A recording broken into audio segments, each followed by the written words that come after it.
Good morning and welcome to the University at Albany Center for Public Health Preparedness Grand Round Series. I'm Mary Beth Wenger and I'll be your moderator today. Now, before we get started, I would like to ask that you fill out your online evaluation at the end of the broadcast. Your feedback is very helpful in planning future programs. We encourage you to let us know what topics are of interest to you and how we can best serve your needs. As for today's program, we'll be taking your questions throughout the hour by phone. The toll-free number is 800-452-0662. You may also send your questions by fax at any time during the program. The fax number is 518-426-0696. You can also email questions to nynjperlc@gmail.com.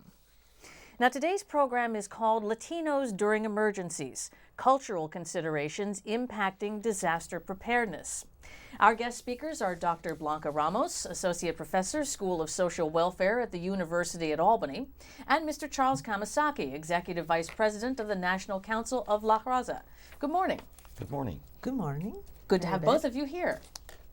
We would also like to take a moment to thank our sponsor, the Centers for Disease Control and Prevention. The contents of this program do not necessarily represent the official views of the CDC. Well, the census estimates that almost 1 in 6 Americans are of Hispanic descent. Public health and emergency managers are likely to be a part of or work with the Latino community.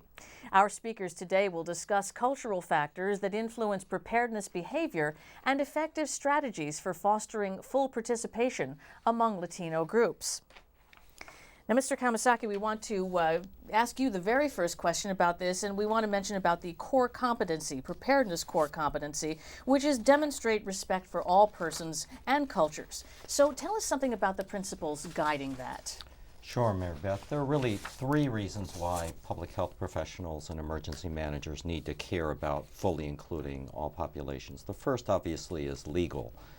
Whenever government funds are involved, and in these kinds of situations they almost always are, it's critical that emergency managers and public health professionals understand they have an obligation not to discriminate in any way in the distribution of those services.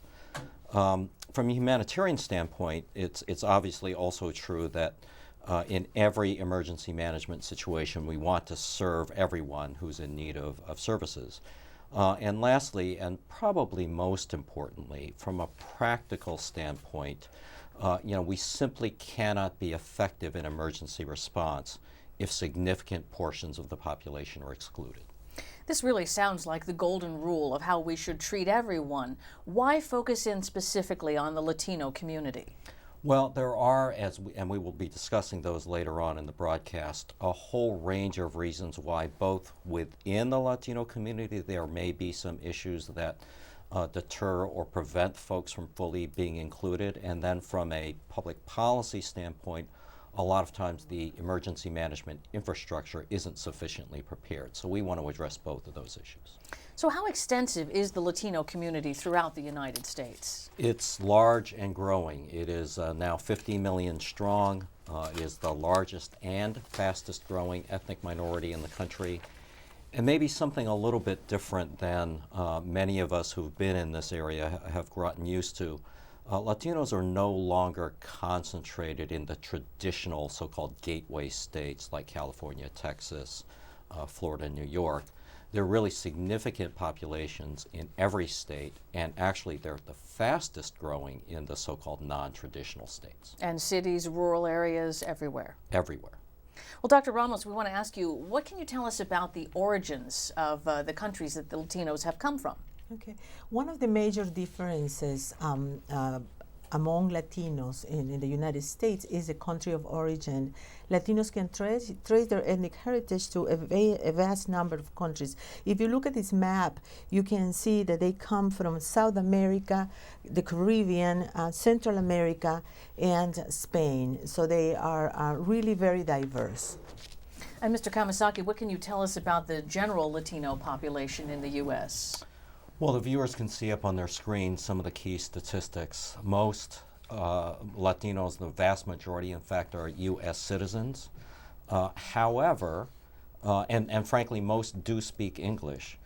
However, there is also a lot of Spanish spoken in the home, often because we're dealing with intergenerational families. So you may, in the typical situation, have grandparents who might be Spanish monolingual, their kids would be bilingual, and the grandkids, in effect, would be English only. There are also, it's a very diverse population. It's also a young population with a median age far below that of the general American population. And something that Dr. Ramos's research is going to touch on a little bit later, it tends to be a highly familial and highly religious community.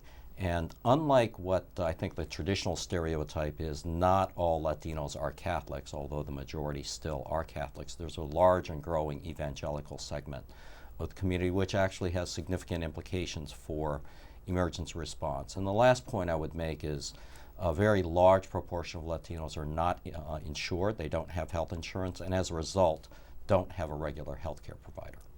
Okay, and Dr. Ramos, what is the country of origin of most Latinos in the U.S.? Mexico. If you look at the map, 63% come from Mexico.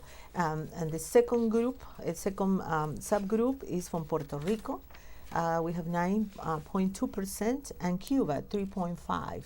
But sometimes, if you're looking at the literature or trying to find information about Latinos, sometimes they are grouped, and you have South Americans together, Central Americans, Caribbeans, and Mexico always it stands by itself because it has the largest number. Certainly we have some cultural similarities. Yes, we have some cultural similarities and also some difference in some subtle nuances. If we look at the map again, we can actually see that the influence that certain parts in Latin America had comes from very different cultural groups. For example, in South America, in some areas we had the influence of the Incas, we had the Mayas in Central America, we had the Taino Indians in Puerto Rico, and when those amalgamate with the Spaniards, the Spanish culture, we have some subtle differences. And what are some of those that public health workers should know about as far as the differences? First, in terms of language, there are going to be some different words. The vocabulary may be a little different. So it's very important to find words that are consistent across the groups or to give choices of words, particularly in the written material. And there are also some differences in terms of the culture, but it's mostly related to the food, related to maybe practicing some very specific cultural values. We have a number of public health professionals watching today. What can you tell us about cultural factors that may affect behavior among Latinos regarding emergency preparedness and that sort of thing?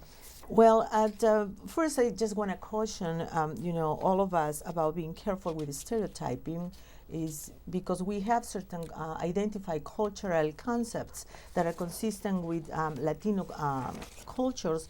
However, they are practiced in different ways depending on acculturation. You know, how long has this person been exposed to a different culture, to the U.S. culture? Also individual characteristics like education level, socioeconomic level. So there are certain factors that are going to affect how a person practices these cultural concepts.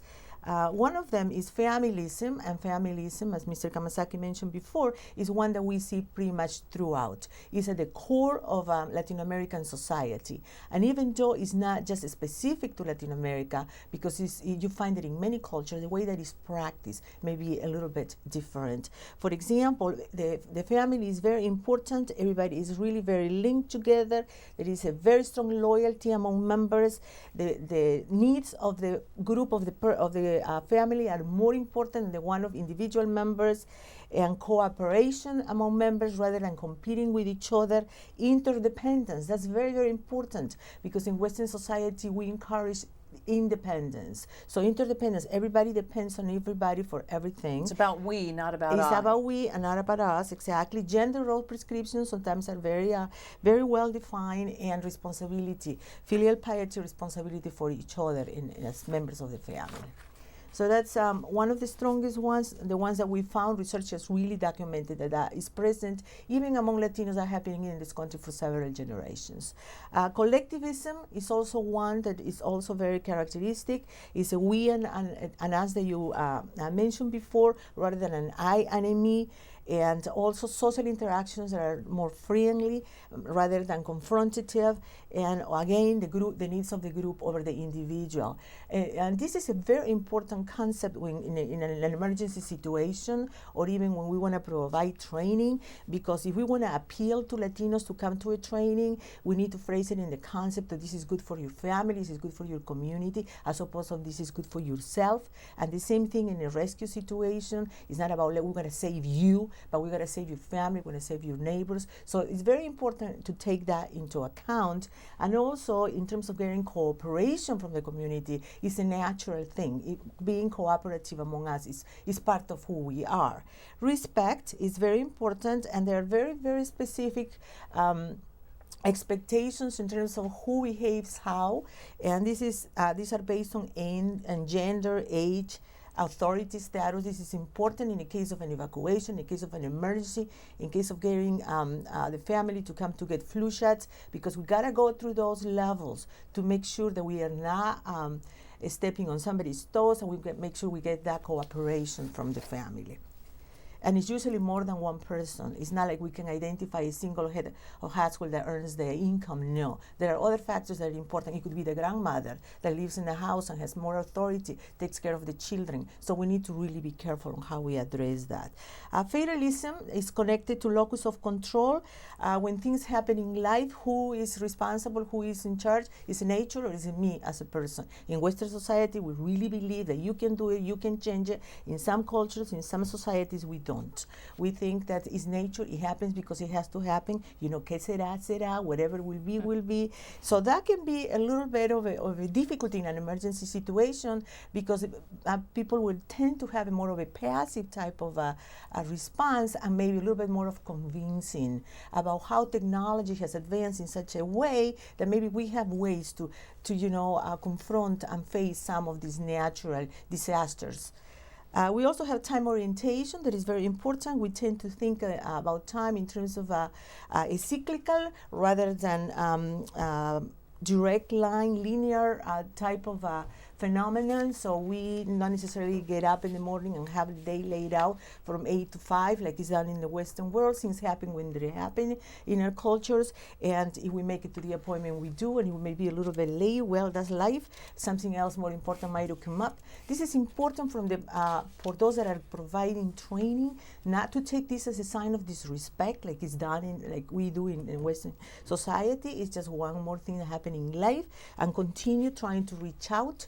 And I'm sure that the Latinos will come to these types of educational programs. And also in terms of understanding that sometimes flexibility of time needs to be put aside a little bit in the case of an emergency. Well, I have to think that an emergency responder would have a sense of urgency. You have to get out. The water's rising. You have to get out of the house right now. And perhaps that would not be taken well. So that's very important for the responder to take into consideration with their approach. Exactly. Because it could be misinterpreted and say, they really don't care about being safe. Let me go to the next house. They're not interested. But no. Just got to be a little patient. Maybe they're trying to decide who in this hierarchy is supposed to go first. Let me see if I have, the older grandma downstairs and I gotta go get it before I respond. Let me build a little bit of trust with you before I can actually hand over my family. So there are several issues that need to be taken into account, and not just think that they don't want to survive and escape, because that, of course they do. But there are certain cultural elements that are going to pretty much prescribe how that's done. It's very important to remember. And I think we should also mention that you have been able to observe this up close and personal in a recent event in Peru while you were there. What happened? Yes, I team up with a couple of colleagues, one from Turkey and one from the University of North Carolina. and one anthropologist, one sociologist, and I am a social worker. And what we did is we designed a study that would allow us to compare coping mechanisms among older adults when they survive a disaster. So we collected data in Peru. If you look at this map, this is what the epicenter where the earthquake, this was a major earthquake that took place at that point and at that time. And Turkey had just had also a major disaster at the time, so my colleague over there collected similar data. And what we did is, you can see in the picture how the town looked after the disaster, is we interview 24 older adults, 11 women and 13 men, and ages 65 to 90, mostly were of low socioeconomic status, primarily married, and we interviewed them between 1 and 4 hours. So they were very in-depth interviews. Some were very willing to just cry and tell us all about it, and some of them were a little bit more brief about it. So we had some trained Peruvian interviewers that collaborated in this project. And what we found is that some of the values that I just mentioned did indeed play a significant role in the way they cope or responded to this earthquake. Collectivism was, of course, the one that stood out. And you can see some examples in the screen in terms of some of the excerpts when they are clearly saying, it's all about the neighbors, it's all about a we. They use we very often. Resignation, that's also connected to the fatalism, the belief in fatalism. What am I going to do? This is going to happen. This is the way it is. And in this case, this really worked like a very strong coping mechanism, because by now getting despair and really panic and have anxiety, they were able to cope better with the situation that could not be changed anymore. Yet the emergency responder might say, well, this person doesn't get it. They don't see that, you can make a change, you can make a difference. Yes, and a mental health professional may think this person has depressed, Right. and what is actually a way to cope. In terms of religion and spirituality, Dr. Kamasaki mentioned before, is also very prevalent in the Latino community and also in other communities, but the way that is practiced may be a little bit different, more of a religious and a spiritual type of approach, going together to pray, going together to mass. The church was totally destroyed, so they just put, they just pick an area where they gathered together, and that was like the church with the priest leading it. And there are some of the examples of how a lot depends on God, and God decided, and God is the one that is going to take care of the problem. And social support. The Latino community in the United States has always, all the research tells us, has been really very strong in terms of social support. This reliance on members in the family, and reliance on extended family members, and reliance on the community that become almost an extension to the family. But unfortunately, some research in the United States is showing that because of geographic differences, because of acculturation differences, because Latinos need to go where the jobs are, sometimes these social supports are not as strong as they should be. And in this case, what was really interesting is that there were some families that had already separated, and their children or their relatives were in big cities, in big urban cities, because this was not a big urban city like Lima, the capital. But they were able just to make a phone call or just go and pack up and say, I'm going to my sons, and I'm going to my aunts, without even checking if needed, and they knew that they had a place to go. And others just came over to help rebuild the city. And the most important, I think, support system in this case was among the community members, and particularly the church. So what were the general findings that you saw there? An interesting study, and this was pretty much done by my colleague in anthropology in North Carolina. She looked at gender differences and found that women were very distressed, much more distressed than men, about having to leave their house to go to a shelter, and about the destruction of the home. And we hypothesized that this may be due to the weight and the place that women give their home in their lives. So it was very important to have not necessarily the physical structure of the house, but the home where they get together and where they live. And also, women are in many ways the backbone of the family. If you can engage as a responder, the woman in the family or the women in the family, pretty often the rest of the family will come along. Did you find that to be true? Yes, and I found that in my research right here in New York or in Amsterdam, in Albany, that if you want to recruit participants for some kind of educational opportunity, you need to really make sure you include women, but that you also go through the process of including whoever is if it's the male or if it's the grandmother, whoever else has some sort of authority in the group. And this cannot be an individual type of participation. It has to be a family participation. And usually more than one person will attend, but you have to be open to that. Now, what were the most significant conclusions from your study when you look back at the big picture? Resilience, particularly among the older adults, resilience. Our hypothesis showed in ways that they're very descriptive in the actual videos. When they are saying, this happened to me 10 years ago, this happened to me 8 years ago, I have experienced this before. So they have so much knowledge in terms of what can be done to make it through as a survivor. And also sadness, a lot of sadness because there's a lot of loss here, and the conditions are such that they really don't have too many resources, and many times they are lost. At the beginning, the international community, response, Peru had an earthquake, whatever, but then eventually it's forgotten. And I've seen some reports where they go a year later and not much has changed.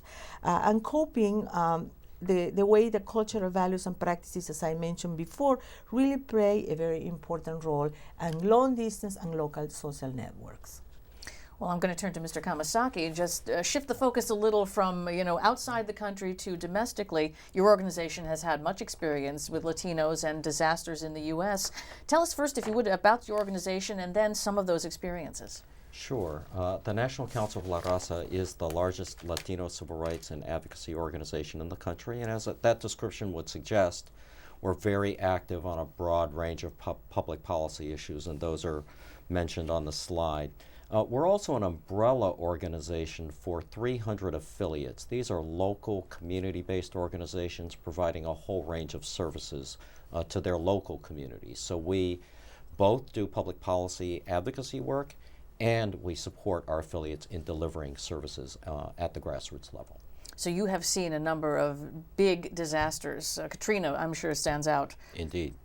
And what have you experienced? Well, we had not had a whole lot of history in emergency response or disaster relief, but Katrina obviously was really a mega event, and so we thought we would try and do what we could do to help. We began in partnership with our affiliates in doing a small Katrina relief fund. Like many Americans, we wanted to contribute to alleviating some of the problems emanating from that disaster. While we were involved in that effort, we began to see some gaps that we thought needed to be documented. So then we followed that up with a white paper. A few years later, in the California wildfires, emergencies, we wanted to study those events because we thought, while on the one hand Katrina took place in an area without a very large Latino population, obviously Southern California is one that does have a large Latino population, and we thought comparing those two would be interesting.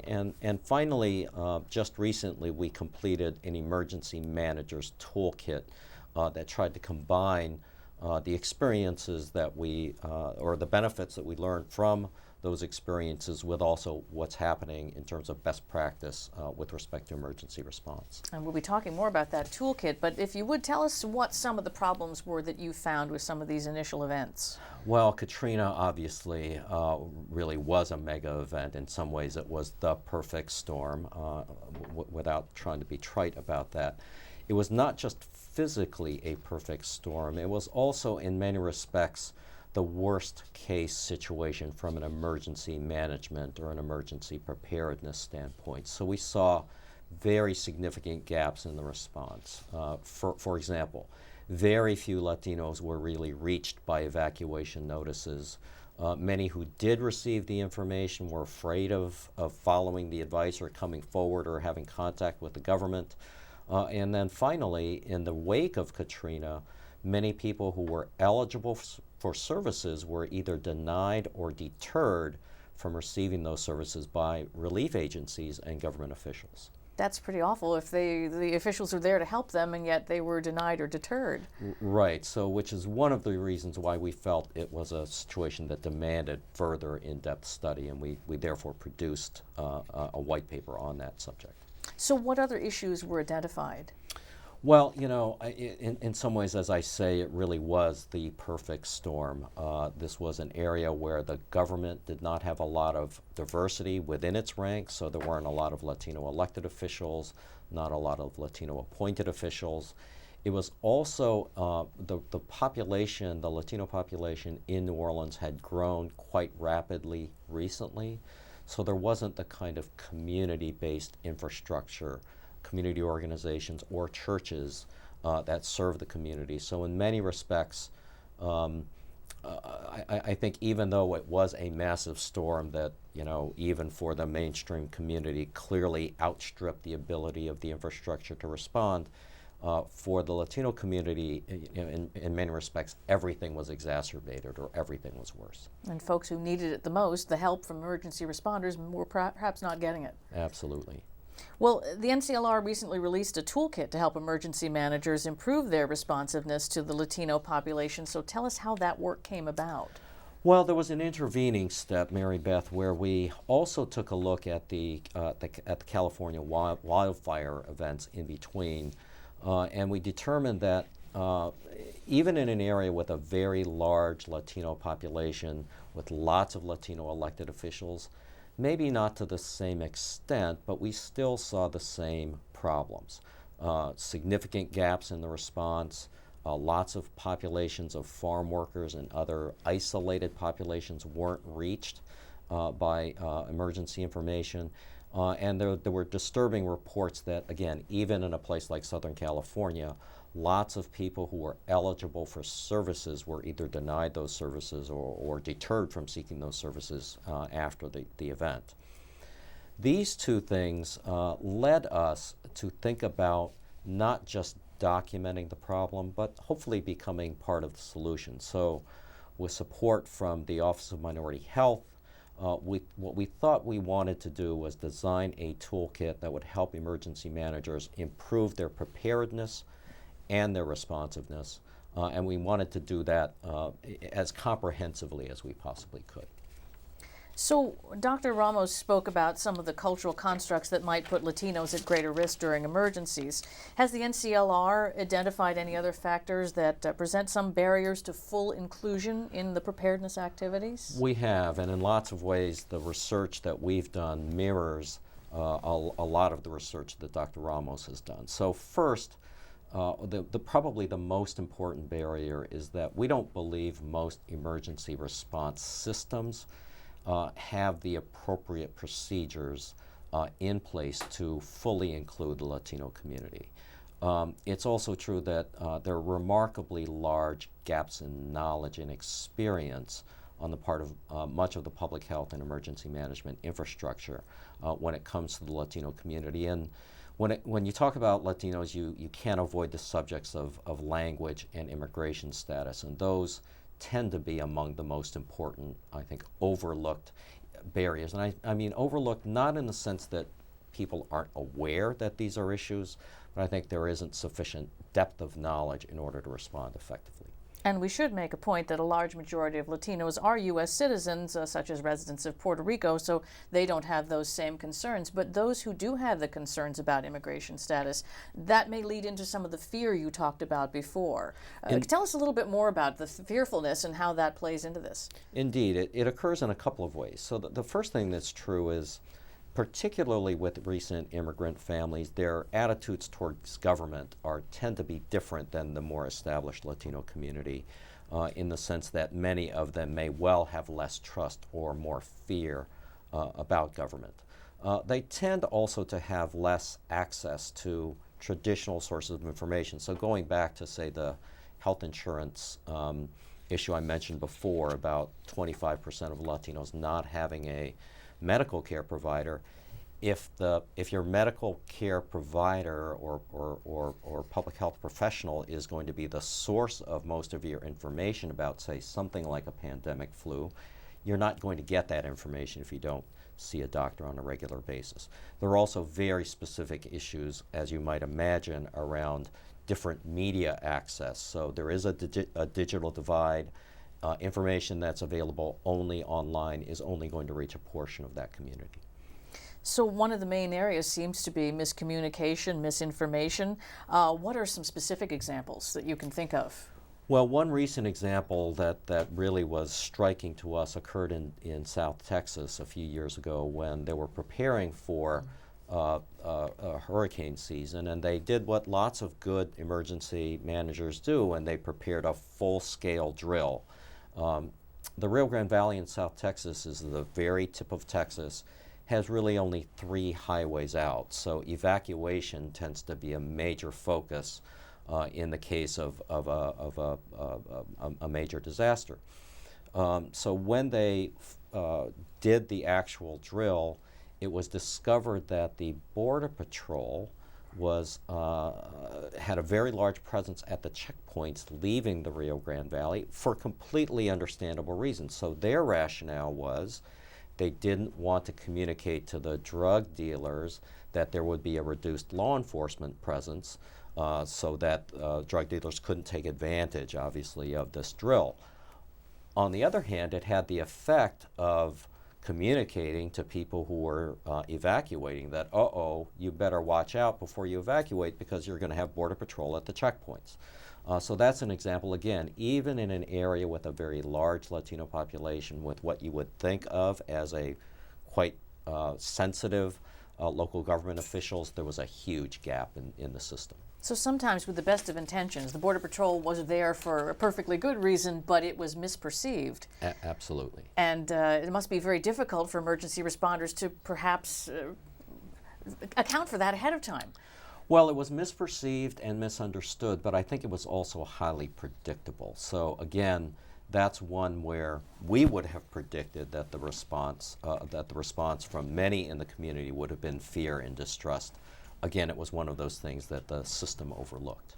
Any other ideas that you can give us or examples about how these factors affect emergency response? Sure, I would mention 3. One is, particularly for immigrant communities, recent immigrant communities, many may come to the country with home country attitudes. That is to say, if they come from a country where there's a lot of corruption in the government or a lot of abuse in the government, they may tend to bring those attitudes here as well. Second is the question of immigration status, and it's very important, I think, for the public to understand and your viewers to understand, again, that even though the vast majority of Latinos are U.S. citizens, many of them have fear around immigration law enforcement for 2 reasons. One is many of them reside in so-called mixed status families, where there may be U.S. citizens, legal immigrants, and undocumented immigrants all in the same household. This is particularly the case when you have extended families living in the household. But there's a third reason as well, and that is that the recent crackdowns in state laws that seek to deter unlawful immigration have had, in our opinion, the effect of substantially increasing racial profiling, so that for a lot of Latinos, even though they may be U.S. citizens, even though they may be native-born U.S. citizens, fully fluent in English, there is a deep-seated and we think legitimate fear of racial profiling by law enforcement. You mentioned a minute ago that you might have anticipated some of the problems with the Border Patrol. How often is your counsel called in to advise or give input in a situation like this? Well, it depends by what you mean by being called in. We certainly receive reports in virtually every disaster. Sometimes they can be verified, sometimes they can't, of some sort of inappropriate actions. It's fairly rare, although we have occasionally consulted with emergency management professionals as well as how to avoid or eliminate those problems. Are there any real big responder gaps that we're seeing? Indeed there are. One is one of those that we just talked about. Inappropriate or ill-advised actions can often exacerbate the distrust or fear that Latinos may have with the emergency management system. I think probably the most important one is that a lot of people in the emergency management system themselves don't know about what the rules are with respect to documentation and eligibility for services during and after an emergency. A lot of people, I think, assume that only U.S. citizens or legal permanent residents are eligible for services. And the fact of the matter is, in terms of immediate relief, there tend not to be any immigration restrictions, and it's only the longer term kinds of services where there are immigration restrictions. The last, I think, assumption, and this is one that we're increasingly concerned about, is the assumption that anyone who is speaking Spanish who looks Hispanic must therefore be, quote unquote, illegal. And as I noted before, that's just not borne out by the statistics. Can you talk a little more about the documentation issue, that there's this misperception that perhaps it might be something that would be affecting a longer term issue, but not the short term evacuation or sort of emergency response? That's correct. And just think of any of us in a disaster relief situation. If your home was taken apart by a tornado, or you were displaced from your home, or you're away from your home, or you're evacuating from your home, how many of us would actually think to take our passports with us, or our birth certificates with us, or even have access to those kinds of documentation, those kinds of documents? So I think it makes sense from a public policy standpoint that virtually all services that are available to folks in the immediate wake of an event or a disaster are in fact available for everyone. It really is the small business loans, the home rebuilding loans, those longer term services that do, I think, appropriately require proof of eligibility. Access is another big issue. What's important to know about that?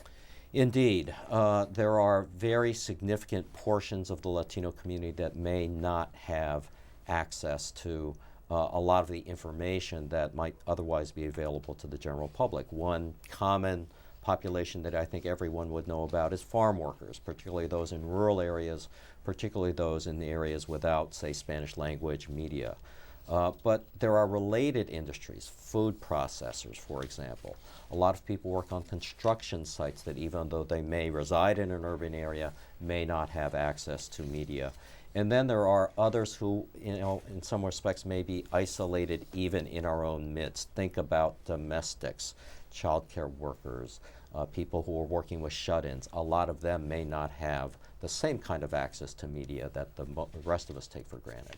We've discussed language and literacy issues, so now let's move on to the meat of this, which is how public health officials can integrate this knowledge into their emergency responses. What should they be looking at?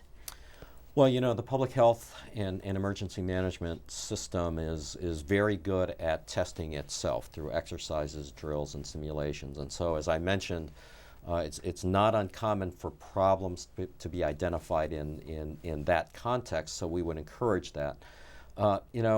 From our standpoint, our advice would be you've got to understand your community, you've got to develop ongoing collaborative relationships, really have deep relationships, particularly with the Latino-oriented media.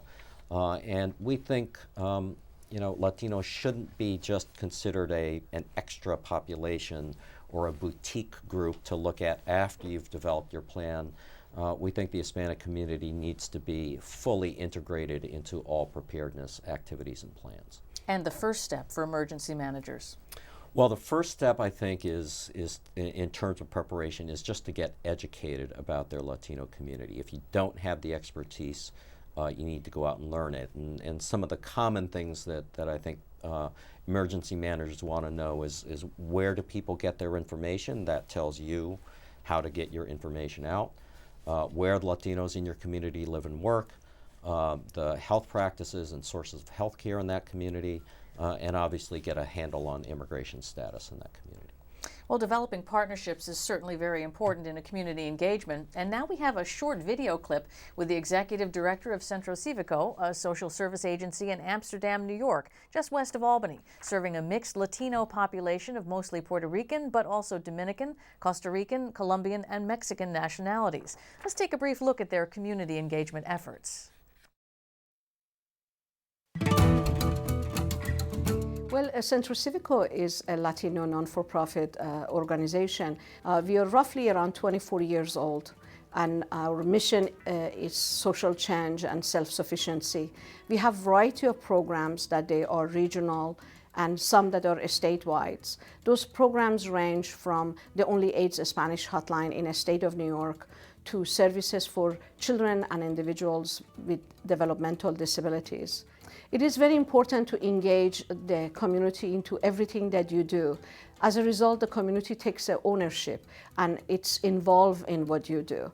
We believe that collaboration and participation of everyone into what we do and creating a strong partnership with different segments of community is fundamental to success of any program that we implement into the community. And I can give you an example. On a Christmas Eve, a house burned down. 28 people, a matter of hours, were homeless with their pajamas out in the street. Everything burned down.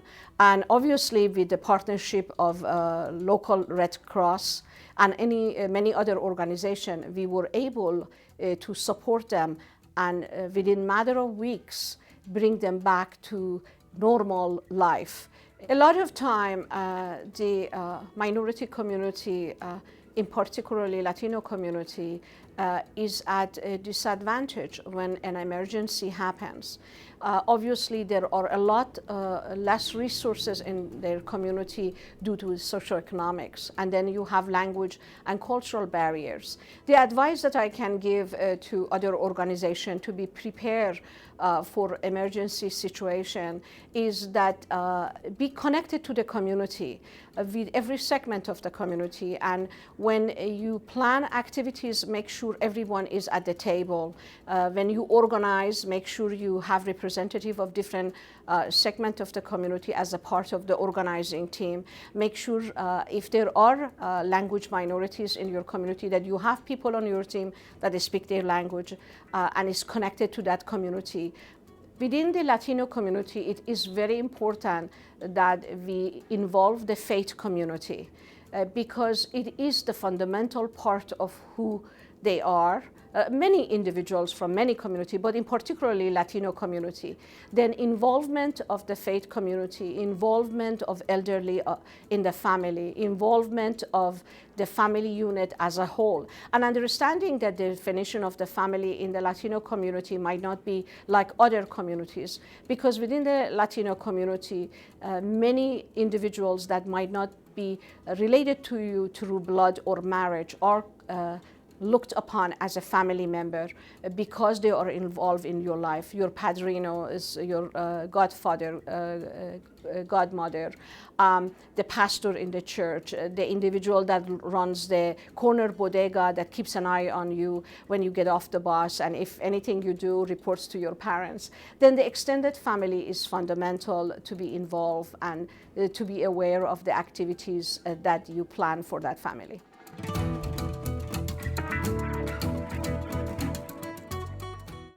So communication is key. So tell us about trusted sources of information in the Latino community.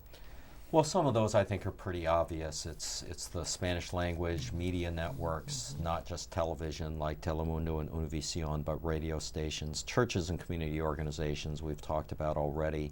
And again, the point that Dr. Ramos's research emphasizes is really to aim your communications at the whole family and not just an individual.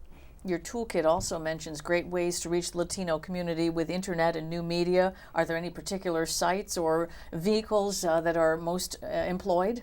Well, some of them are mentioned in the toolkit, but I think like with any population, it's important to understand your audience. So typically the predominantly older Spanish-speaking Latinos will be reached through old media, and a lot of times that might just be the printed flyer at the grocery store.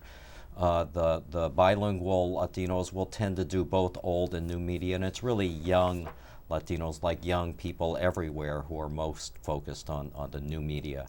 One thing that Montgomery County in Maryland has done, which is very interesting, is using the so-called telenovela to integrate emergency management information targeted to Latinos. Telenovelas are soap operas, and they're by far the highest rated programs on Spanish language television. So Montgomery County is trying to do something interesting in putting out public health and emergency preparedness messages in a format and not just a medium that the community will respond to. It will be seen if they use that format. Absolutely. Well, we've talked about media. Are there any other strategies that emergency professionals can use to help increase participation from the Latino community?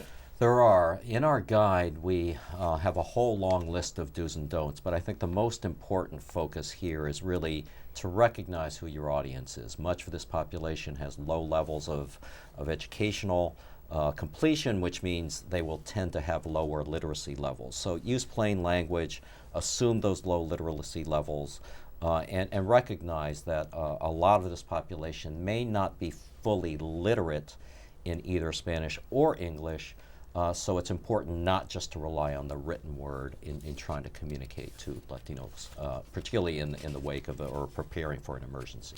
Any other tips for public health professionals to consider when messaging to the Latino population? There are, and again, we have some of those on the slide and also in the toolkit. I think the most important message is just don't just translate. A lot of times information, technical terms, analogies, or metaphors that are used in an English language setting don't translate very well. One of the things we tried to do in our toolkit was to include not just information for emergency managers, but actual tools they can use. So in the appendix to our toolkit, we actually have a whole list of examples of materials that can be taken right off the shelf and disseminated, as well as some guidebooks or references that emergency professionals can use to prepare their own materials. So it's ready to go. That's great. Yes. Well, Dr. Ramos, perhaps we should ask about some other examples that you may have of incorporating some of these cultural constructs as far as resiliency in the Latino community. And what I think is really interesting here is it's the choice of one or two words that can make all the difference. Choose this word, not that word. Can you give us a few examples? Yes, Mary Beth. When we talk about cultural concepts like the ones I described earlier, we can do one of two things. We can actually incorporate them to strategies we already have in place in disaster preparedness. And you just change a word in some sort of a flyer, or you incorporate it in the content of an educational program. But at the same time, there are going to be some, like fatalism, for example, that could be respected but at the same time challenged. So we respect this belief, but now we have new technology. Now we have other options. The key is to acknowledge it when we bring something different. Some very specific examples that particularly draw from the collectivism and familism values is in example number one. Rather than having a sign or a flyer that says protect yourself against influenza, we say protect your neighborhood against influenza, or it could be protect your family against influenza. In example two, rather than being a flood safety class, that means you have to pick somebody in your family to come. We have a flood safety fair. That means bring the whole family, play music, have food, and is more of a community activity. In example three, rather than saying personal preparedness, we're going to be talking about family and community preparedness. So like you said, Mary Beth, just changing that word, incorporating the word, can make a big difference, can be more attractive when recruiting Latinos for these kinds of programs.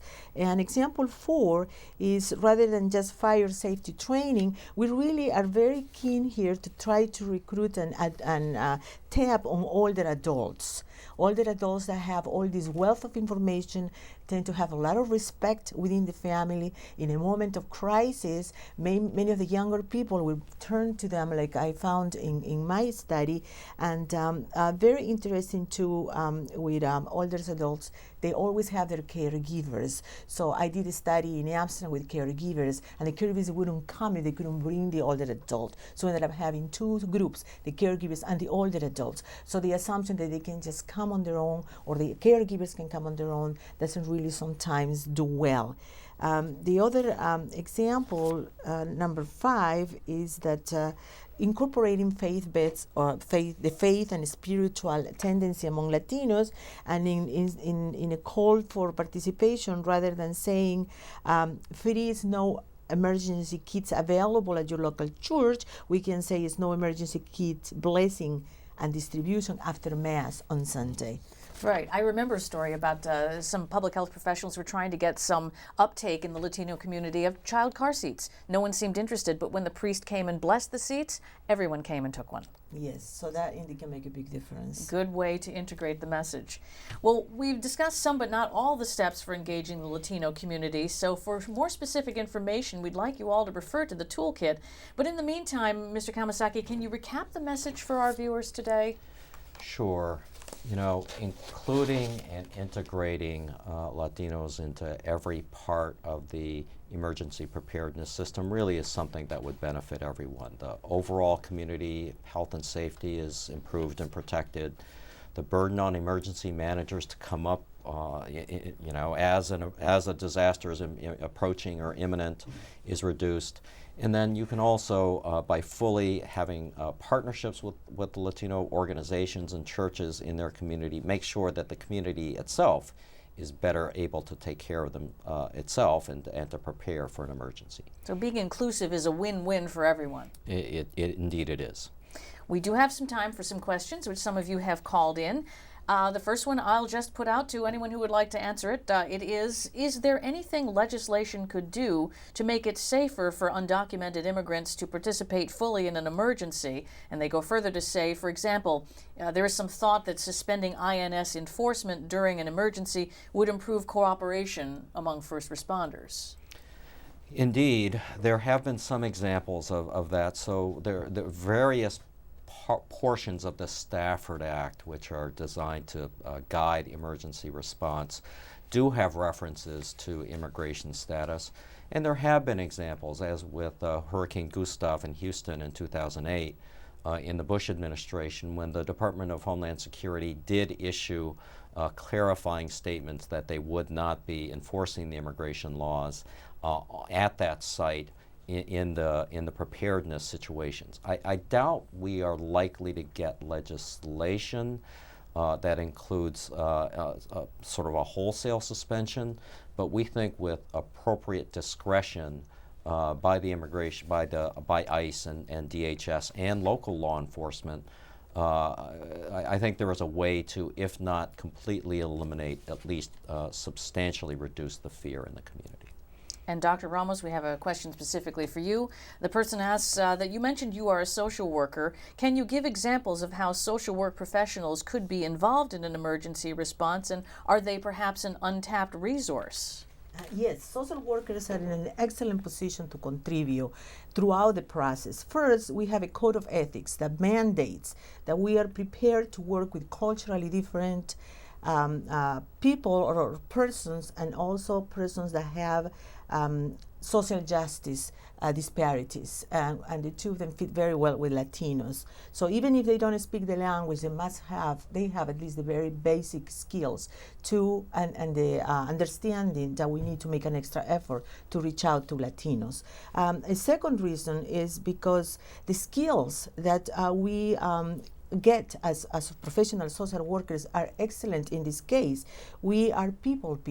We are really pretty much trained to work with people. So we are very good at engaging, at relating messages, helping recruit, and we're also very good at group work. We have skills to work with groups of people and be able to facilitate, deal with conflict, all of those situations.